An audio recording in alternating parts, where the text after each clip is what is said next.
What are the steps to developing and building a character?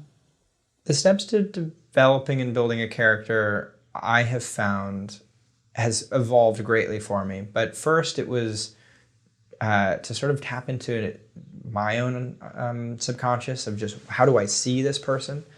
I'm super visual, and so if a character comes out, I can see that person in all detail. And so it's first to like understand what that vision is. And then second, it's to ask myself, who do I know in the real world that's like this? And to use that as a sort of reflection of what I see versus what's in the real world. And then also to, compare it to other movies. How has a character like this, shown up in other films, and what's worked and what hasn't? And also to ask, what is the role of this character in the story? And it's all of those, but primarily it's to draw it back to reality, and not just reality, but also to put it in your own frame of mind. If I was in this position, what would I do? Or if my very best friend, who's very akin to this character, was in this situation, what would they do? And I'm also just a strong proponent of speaking to those people, right? Like if you have a character that's a bit of a match with somebody hanging out with them, picking up on their eccentricities and the ways that they say things, and and maybe even calling them up and saying, look, if somebody said this to you, what would your response be? You should get a release if you have them, literally providing lines for your script. But those types of things I found is that you just get so much nuance and unique dimension by following those steps that it's something I try to always employ. Here's what the screenwriter of Strive, Cherise Smith, said about you. I don't know how it's possible, but physically and emotionally, Robert understands what Kalani, the main female protagonist in Strive, is going through, and that is what's important. So can you explain how you have empathy for characters? So in reading scripts, I always ask myself, is this a story that I know? And what was ironic about Strive is that, or I guess different about Strive, is that it was set in Harlem and in a world that on the surface I shouldn't understand and, isn't my story. That said, there were some core aspects of that character that I really felt connected to. So much so that not just Cherise, but also people who saw the film came up afterwards and they're like, how did you tell this story?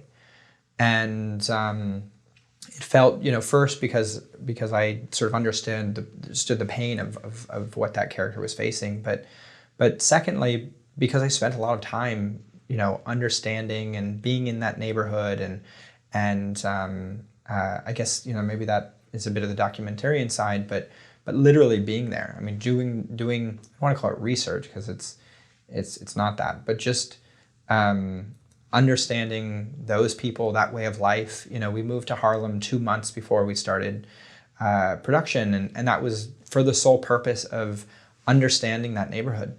And what you immediately realize about Harlem is it is a close community, and it is a community that looks to lift one another up, and there is so much creativity and so much compassion.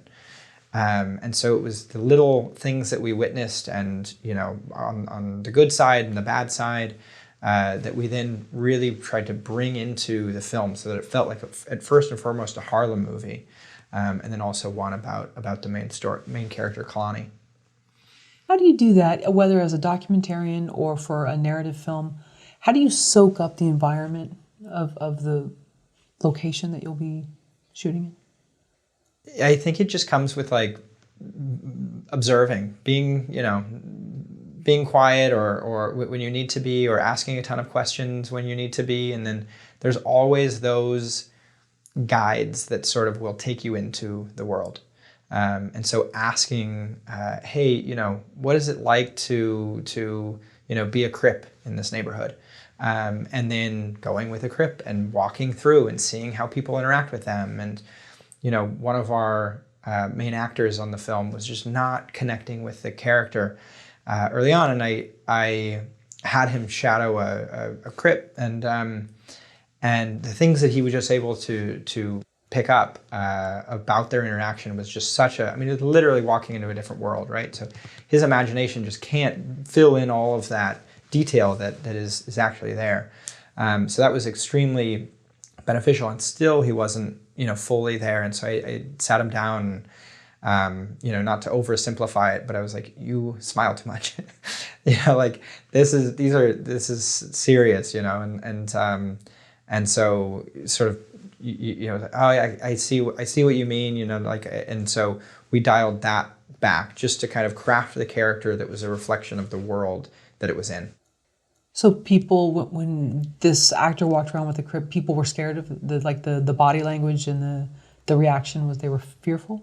It was so much respect paid to this person that whether they were Crips or whether they were Bloods, they would cross the street and, and shake his hand and, not bow, but, sort of lower their, it was clear that this was a very respected person. And on the opposite side, that he also respected the community and that he was there looking out for people and checking on people. And it's understanding of those relationships and sort of why these people are there and how they interact with the community that ultimately sort of brought the spine out of the character that then made it playable. How do you create characters that are raw, that are memorable, mesmerizing? I think that is a very difficult question to answer, a very difficult thing to do. I mean, we certainly interact with people that we have found, wow, like that's quite a character, right? Like, wow, like I would never have thought to think of the world like this or to say something like that. And that can come out in two different ways. It can either come on literally, trying to get as much of that person onto the page and into the character. It can come through just having a phenomenal imagination and channeling, something like that. Or it can come in having a really good actor and asking them to bring themselves, asking to run improv. There's certainly, I was just watching a thing about Jonah Hill on Wolf of Wall Street, and there was so much improv that he brought, and that's Jonah, right? Like that's him coming on.